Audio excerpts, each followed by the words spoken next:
महत्त्वाची ब्रेकिंग आणि मोठी बातमी वर्धेतून येत आहे। वर्धेच्या सेलूत महाविकास आघाडीचं जन आक्रोश आंदोलन। शेतकऱ्यांच्या विविध मागणीला घेऊन केलंय आंदोलन। आंदोलनादरम्यान काँग्रेस नेते अभ्युदय मेघे यांची माध्यमांसमोर बोलताना जीभ घसरली। विद्यमान आमदारानं 10 वर्षात काय केलं असं म्हणत काढली लायकी।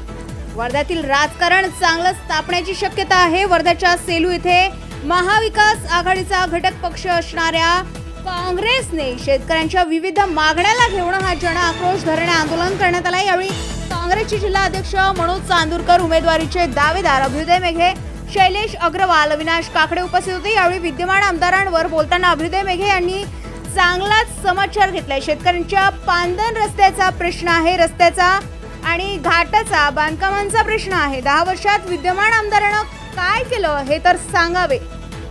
त्यांची निवडणुकीला समोर जाण्याची लायकी तरी आहे का असं म्हणत त्यांच्यावर टीकास्त्र सोडले। त्यामुळे वैयक्तिक आरोप प्रत्यारोपाला सुरुवात झाल्याने आगामी काळात वर्ध्यातील राजकारण चांगलंच तापण्याची शक्यता आहे।